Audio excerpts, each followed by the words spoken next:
Hello, everybody. Welcome in to the November Q&A for the patrons. I'm Dale Kingsmill. I'm here to be your avatar to ask all of your burning questions to the wonderful Matt Colville and the wonderful James Introcaso. I personally would love to go through some of the stuff that's been added to the game dev posts on Patreon since your last Q&A. So that was, I believe it was like gear became kits. We have the new negotiation. We have career paths are dead. So yeah, just let's cover some of those things. In terms of negotiation, we have gotten a lot of feedback from the first round of negotiation, and we have basically taken the parts that people like and made a simpler, kind of easier to execute system.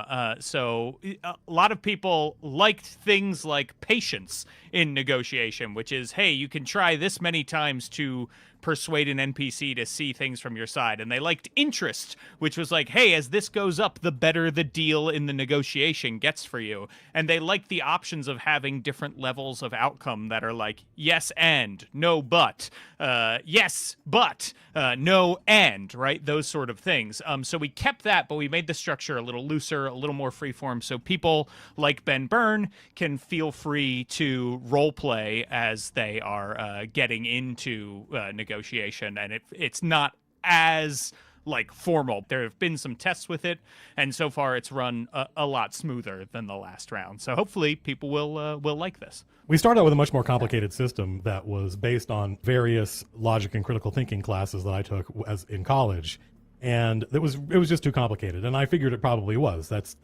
the overall trend in most game design. Is starts off very complicated, and then once it meets the players, it starts to get simplified. So that's just the normal process. And I was like, you know what?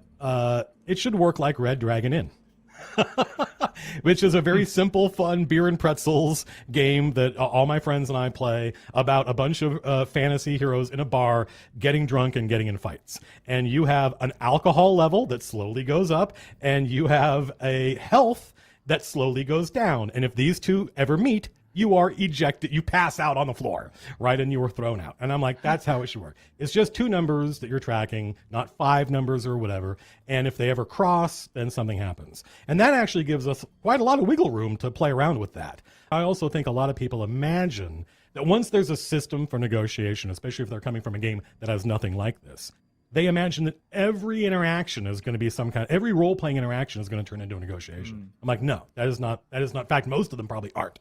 You know, a negotiation is a lot closer to diplomacy than it is just, hey, can you help us out? Do you know where this thing is? Oh yeah, that's probably not a negotiation. That might be just role playing or just a simple die roll. But negotiation is a big deal. You're essentially getting people to switch sides in one sense or another, right? And also we think people have a pretty high floor for this stuff where it's like, they liked it when it was just, I just roll a die and it tells me, I roll a 20-sided die and it tells me did I succeed or did I fail? And it's like, but you can already do that in our game. This is for stuff that is where a single roll should not make that big a difference.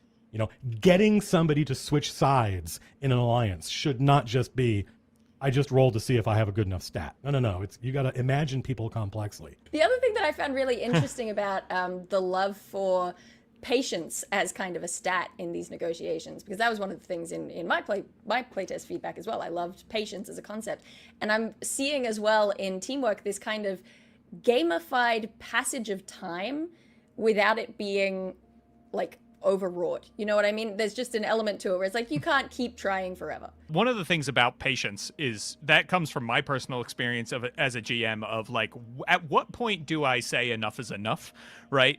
Because there are times where it feels like, well, this is too important for one failed roll to matter. The same way one successful roll shouldn't make it happen, one failed roll shouldn't make it happen.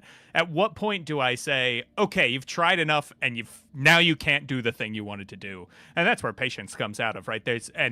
You'll see a theme for that in some other things that we're doing in the game as well. Complex tests, which is something we showed off on the blog a while back, that they have a timer too, which are like skill challenges, right? You can only try so many times before, okay, the challenge is over, and now let's read the tea leaves and see what happened. That moment where you realize, hang on a minute, we don't have to beat that necromancer. We just have to get that necromancer not to join Lord Saxton. Just sit this battle out, right? Because that's an evil necromancer. We don't want to fight. We'll get smoked if we fight that thing. We don't have to fight it. We just have to convince the necromancer, just sit this one out. You'll get a better deal from us than you will from Lord Saxton, that kind of thing. And suddenly now, I really believe the game goes from like 2-dimensional to 3-dimensional. That's the thing we're trying to do. We're trying to give you rules to give you more cool stuff to do. We're not trying to make the stuff you're already doing more complicated. That's gross. Now, the career paths, sadly, are dead. How much of that did you see, Dale? Here today. How much of that original career path design did you see? I dug crazy. into the post, the dead post, and I pulled out my dice and was rolling. I was in the cavalry of the Elven army. And at some point, That's amazing. Quite badly broke my arm. Yeah, it was really good. I was in. What was our name? We were the Thunder. We were the Thunder of the Hills, or something like that. That was our unit name. It was really. That's cool, amazing. You don't want to be like a miscellaneous United States soldier. You want your backstory to be: I was in Easy Company. I served under Winters. Exactly. That's the thing. I was wounded. And then at imagine Carrington. Yep. Yeah. That's the dream, right? That's the dream. And then imagine if every career path had that kind of detail in it, right? Like, which a lot of careers do. Like, if you spend your life in academia, you end up with all sorts of crazy stories and things you worked on and people you worked with. But at the end of the day, it was like, oh my God, that would be a whole book unto itself. And even then, what would be the point? So it has this cinematic quality. Yeah. But it seemed like, to a certain degree, it was lacking the tactical, right? There were fewer choices involved in it, and when there's so much work going into it. Well, that was the thing I said to James after we went through the exercise live on the last one of these live streams, was that, like, you're not really making that many choices, you're not taking any risks, and there aren't really any concrete rewards associated with this. All you get is a kind of choose your own adventure, Mad Libs style of thing.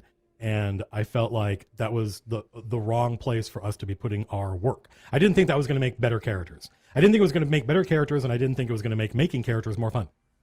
So those were the reasons we were doing it in the first place. That was why the entire time I was working, it was like 2 weeks. 2 weeks of Matt Colville dev time working on that stupid thing. But the whole time I was working on it, I was like, I don't know, this isn't it, but I don't know what is it. I have to finish this to figure out what's wrong with this. And then once I've figured that out, then I can take a step back and go, And then it was talking to James about how it should work. And like, we should just steal kits. Like, kits, just figure out what does that part of character creation give you, which currently we're calling your past. There's going to be a better name for it because it's all in your past. But your past, maybe it'll be your career. We don't know. But what's it supposed to give you? Well, it's supposed to give you, and then we identified this after the fact, some renown, some fame. We think renown is going to be one of your stats, not like one of your 6 stats, but something you track over the game. Some money. And we have an idea of kind of taking the wealth system that I had for the Chain of Acheron and actually implementing it. So you got renown, you have wealth, and you have a couple other, knowledge is a big part of this game, we think, because knowledge is a core element of the crafting and research system. So you could start your character already being a third of the way to figuring out how to make a golem. Right? That kind of thing. That's you look at that and you're like, yeah, I want that. It's like, oh, I could start with my own ship. I own a galleon. Yeah, absolutely. You're being a first level character in this game means you're already a hero. You're not just already a hero, you're already possibly a famous hero. You might only be famous locally, but that's way more exciting. That's way more actionable. And that's about what you're going to do. I'm going to use this ship. I'm going to be famous. I'm going to spend this money, as opposed to the stuff that happened in your past, which it's not that career path system would not have paid off. It's just that it would have paid off in really esoteric niche ways. And I felt like, no, we got better ways to spend our time. Yeah, we got a ton of people in chat and in the questions on the Patreon post who are really excited for kits. T888 Hambone in chat says, if the career path got scrapped, I'm so pumped for what's coming instead. People are curious if there's going to be a supplement, or I was wondering if you did end up making sort of campaign setting books, would that be a place where careers or some version of careers could fit in? Absolutely, yeah. I think like Joshua Heisler in chat just said, in the Vasloria box set, may it come to pass from your lips to the universe's ears. Would that be a place for the careers to go? Well, yeah, in fact, I was already imagining that the soldier career path that I was trying to prototype was unique to Vasloria, right? And that if you were playing in Capital or the Timescape, there would be different, even if there was a soldier career path for the Timescape, it would have all different, and it would be part of that settings box set. The one thing I want to salvage somehow from careers is the incident idea. Now, that might not work. There may be good reasons, but I have a basic understanding of how it could work, and it is thusly wise. Let's take that soap opera plotting where you have some kind of tragic backstory that you're hiding, right? And do you trust these people? Do you trust them? And then once you do trust them and you tell them, are they going to betray you? That kind of thing. I want to bring that into tabletop role playing, which lots of other games have done this, but not a tactical fighting monsters game. So that notion, that's where incidents came from, is every one of those incidents was intended to be one of those kind of like keystones to your backstory where you don't even know if you can trust people with this information. So how do you do that in a better system? And I thought, well, it can't be that every single character has to have one of these.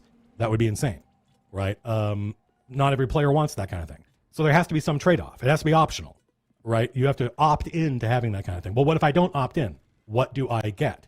And I think that's where like starting with a magic item might help, right? Is that you're kind of making a choice to have immediate effectiveness in the fighting monster place, or to have some dope ass narrative hook into your backstory that might inform the game. How do you want to play? And they're both, and a lot of these things, a lot of the incidents gave you some cool thing. I thought of it as the good news, bad news system, right? The good news is Karlach has an infernal engine in her heart that makes it so that when she rages, she does extra cool shit.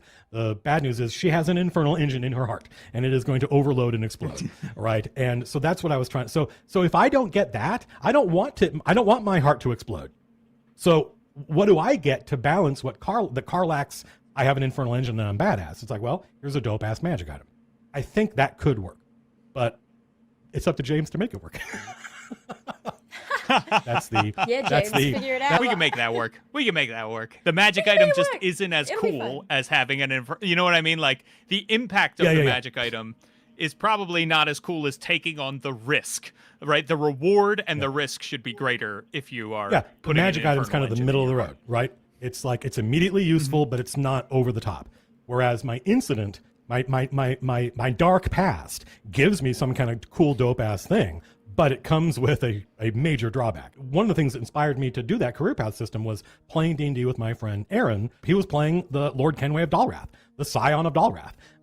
His father was a barbarian and sent his son to the great college so that his son would be well educated. And so he comes from the land of ice and snow, and he ends up in medieval Florence where there's money and technology and all this cool stuff. And we actually role played 4 years of him being at university. Right, it took weeks, and it was fun as fuck. And he came out the other end with people he had met. That's another thing I left out was contacts, NPCs that you have already met before we started playing, who you can rely on to help you out in a pinch, whether they save your ass, whether they have some knowledge that you could use, that kind of thing. And we might actually call them favors, because I don't know if it's going to be this permanent thing. Right? Like I can call in a favor as a different mechanic than I just have this dude in my pocket I can always call on. Those are two different things. One of them has a more resource controlled element to it. But I wanted to give all players that experience just with dice of playing through 4 years of university. Right? And Aaron at one point bombed out in one semester and had to go to summer school. Right? And that was awesome. It was a whole branch he went down. And so that was the goal. And I think we could do that in something like the Vasloria box set. But for the core game, where literally page count is a major limiter. Something like just having the incident would be, even that would be a lot. It would be nice to have. Yeah, we got a lot of people very aware of the page count limitations. It was like the boogeyman throughout these questions. Is the intention still to have subclasses? Is it possible that you have other class choice options that take the place of subclasses, particularly keeping in mind the tyranny of what was it? Page count von Glauer, someone called them? Daniel Friedman in chat? The plan right now is that, yes, classes will probably have subclasses, although we reserve the right to change that. But the big design goal for me is that at every level, you will have some significant choice to make for your character. It won't necessarily be as significant as a subclass, right? But it will be like, hey, I get a new attack that's really cool. And I have a menu that I can pick from. So I'm going to pick from this. Think about it like, Battle Master fighter maneuvers or picking spells in a spellcaster as you level up, right? So we don't want it to be that like, hey, by third level, you've picked everything and now you're just rolling along for the level up ride. No, each time you level up, it'd be fun to make one or maybe two in some cases choices, right? We don't want to overwhelm you with like, oh, I have so many things now that I need to pick.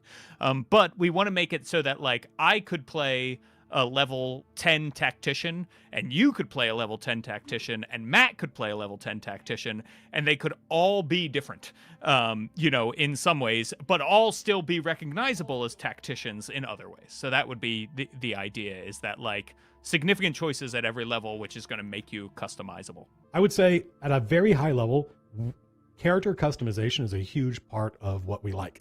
We like having a lot of choices. I remember making a fighter in my friend 5e's game, and I showed up at the table, and my friend Dave had also made a fighter. And I'm like, well, what are the odds that we both made the same fighter? And we had both made Battle Master fighters, because as it turns out, that's kind of the only good fighter subclass.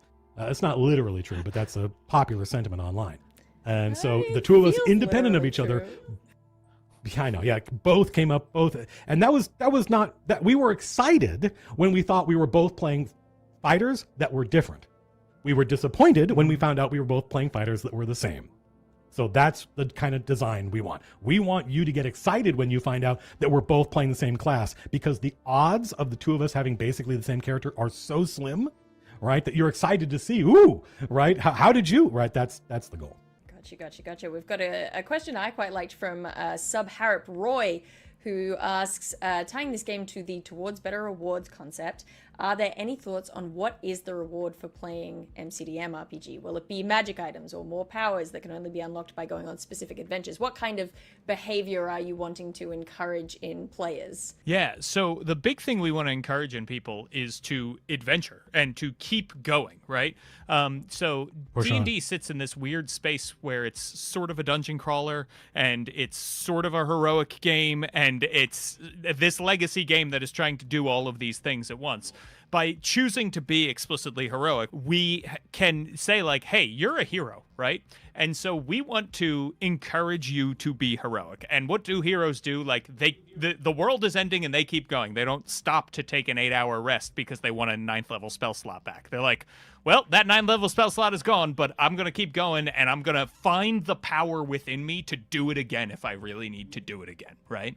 And so our game encourages people with some of its rewards to, hey, keep pushing it, keep going until you can't anymore, and then you have to go back, and rest in Rivendell. And thank God you made it to Rivendell when you did, because you were at your very last point of health. You had no recoveries left, and now you're able to collapse and gain it all back. But until then, you have been rewarded for pushing yourself forward, right? So we do that through a mechanic we call victories. Every time you win a fight, every time you successfully make a negotiation, and they can be rewarded for other things at the director's, pleasure, basically, to say like, hey, this was a really complicated trap that you all took care of. It was basically a combat encounter. Here you go. Hey, you avoided combat very cleverly there. I'm going to give you a victory for that, right? There's a lot of advice about how and when to award victories. So victories make you more powerful as you adventure. You start combat with more resources the more victories you have. You are able to take on more strain as a talent if you have more victories. You also can deal a little bit more damage once per encounter. You can teleport more squares if you're the shadow with your victories, right? Stuff like that. So it's like, oh yeah, let's keep going. I want more of these things. But it also means that when you rest, right? We're playing around with this right now. We haven't actually put it into practice, so this could change. But the idea is that when you rest, those victories become your experience points. And eventually, through resting, you bank enough experience points to then level up, right? So there's also that's another reason to go out and adventure. You want to earn victories to level up. So that's on the power side. There are going to be, magic and psionic items. There's going to be titles that your character can get. You'll be able to increase things like your renown and your wealth and your contacts, right? The number of favors that you can call in. You're going to be able to find things that you can craft, right? So there's a lot of other rewards for adventuring that you will find, but sort of the main gameplay loop is go out and adventure, get victories, rest, and those victories turn into XP. Rest a few more times, level up, do it all again. It's interesting hearing these concepts of like, gain victories as you keep pushing yourself, but lose recoveries as you keep pushing yourself. So you end up with those, again, very cinematic ideas of, I don't know, it's John McClane in Die Hard. It's Mal at the end of Serenity. Yep. It's, barely on your feet, yes, but you're still going because you've got that momentum behind you, which is really cool. It's interesting hearing the idea of experience being tied to resting then, because I think it ties into a question from David Dennis, where the ebb and flow of narrative, where you have a lot of light and shade. There's lots of dramatic, tense action sequences, and then you get a minute to breathe. And those scenes are just as important for the feeling of the story. Do you think that the experience tied to rests, do you think that it will lend into that, or could it potentially interrupt the momentum? I think right now, right, and we need to get to a place where we're doing a lot more long-term play. In our game right now, resting is 12 hours, right, which for an RPG is a long time, but it's like, hey, we are stopping, we're resting, right? We're here at Rivendell, right? What Frodo and Sam do when they're on their way to Mordor isn't really resting, right? You can see their recoveries in our game terms are still being drained from them, and they're not really ever getting them back. So, like, sleeping isn't resting mechanically, capital R, right, in our game. And so you're still going to be able to have those moments in the middle of an adventure where it's like, hey, we came to a town, we stopped at an inn, we hung out, and we had a nice character moment where we all talked about, like, this barley stew reminds me of my grandma, right?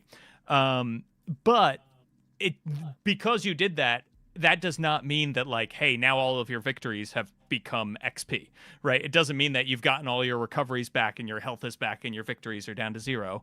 That just means you had a cool character scene. And so the potential for that and the pacing of the narrative is still there. Resting should be like a choice that the characters make, that the players say, like, okay, look, I know we have all these victories, but I have 1 recovery left. We're really pushing it. We need to stop now. Right, and so it should be a tactical choice and a cinematic one, because when you rest, the villain's not going to stop. They're gonna keep doing the thing that they want to do. I mean, that system was working almost as soon as it was implemented, because I remember we were debating whether or not to jump through a portal that we knew was going to land us on the bridge of a Time Raider ship, but we didn't know what was going to be waiting for us when we got there. Is it going to be role playing or is it going to be fighting?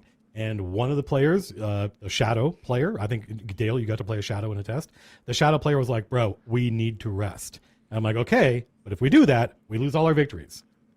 So yes, you are low on recoveries right now, but the rest of us aren't.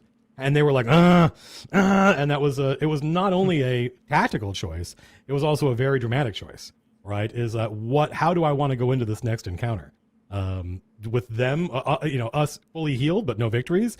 What kind of resources are they going to get if we rest? It was pretty cool. Is there a way to also encourage those small character moments that don't have a major mechanical impact? Do you lose those moments if you don't back them up with mechanics? This is going to be on an adventure basis. I don't know that there's going to be any game design for this. Is just call out a certain kind of scene as an interlude. And the director is free to use this language and be like, guys, this is just an interlude. This is not, you don't have to relax. Just play your character however you feel it, and know that that's the reward, because it's fun to do that. You don't have to worry about getting screwed or turning in, losing a magic item or losing your paladin oath or whatever that. It's just an interlude. And just having language for that, no design, just language for that is enough of a tool, I think, for most directors. Roman in chat is saying having language for it sounds great, and I agree. I think pinning a word to it sometimes is very powerful. Harrison Clayton asks, Matt has previously spoken about a personal preference for unique magic items playing an important role in making players feel heroic. Is this something that we can expect to see kind of baked into the way magic items might work in the game? How will magic items differ from those in other games? I think, for me, right, a cool thing about magic items is that they are part of your story, right? And at no point do we see like somebody pick up have a weapon that they carry around with them, right? Like Elric's got Stormbringer, and then he throws it away because he finds +2 Stormbringer, right? And carries it, right? Or Thor with What a great example. So like that's the kind of thing we want magic items to grow in power with you, right? And so the idea is, and this is not you can see this in other RPGs. I've seen people make supplements like this for D&D, right? Where it's like, cool, you found the blade of the 6 elements, right? Well, if you're first level, it does this, this, and this. But then when you hit 5th level, right, it might do this, this, and this. So it levels up with you. Those permanent magic items are almost like characters in the game who are adventuring with you. In some examples in fiction, like Elric and his sword, right? The item is actually a character, right? Like it actually has like a personality and thoughts and feelings. Or like Remainer, right? Like Remainer was so convincingly sentient. Dale tried to talk to Remainer when Dale's dungeon master was not even at the table. But I'd forgotten about that. Yeah. I got up to get something to drink, and I love that. That's some immersive role playing. My take on this is less systemic, and it's about rewards and where they come from and how the difference between rewards and customizing your character. Modern D20 fantasy, the reward is that you get to customize your character, and that I think is a confusion that I would like to split up. Right? I want, when you level up, that's character customization time. Right? I get to make new cool choices about how my character develops. When you adventure, that's reward time. I can only get this title if I do this thing. I can only get this magic item if I go here and do this thing. So that when I look at my character sheet at the end of 10 levels, it is a record of all the dope shit we did, not a record of all the choices I made when I leveled up and nothing else. That I find incredibly degenerate, right? It's like, man, I want to look at your character sheet and go, where the fuck did you get that? And you're like, we went through Night Below. Oh, I go to my dungeon master, can we go through Night Below? And he's like, well, I don't know. That kind of thing. I want to see your character's deeds. Those are the things we're going to reward, and that should be on your character sheet, along with the choices you make when you level up. That's character customization. You didn't choose that sword. You didn't pick that sword. You went on an adventure to get it, right? And there may be, now, we do think you could begin the game with what we call an heirloom item, which could be even an intelligent sword that you might start with, right? But it would be a first level intelligent sword. You got to grow with it. But with that exception, generally speaking, magic items and titles, which is sort of our version of feats, are things that I'm sure there will be titles that you can just take if you qualify because of the way you designed your character. But a lot of them are going to be, you got to go do this thing. If you want to get the title of Hawklord, you need to go hang out with the Hawklords and convince them, right? And so when I look at your character, so I'm like, damn, you did this? You're like, yep. Thank you so much for answering so many questions. What is it that you always say at the end of a live stream? Be seeing you. Is that what you do at live streams? Be seeing you.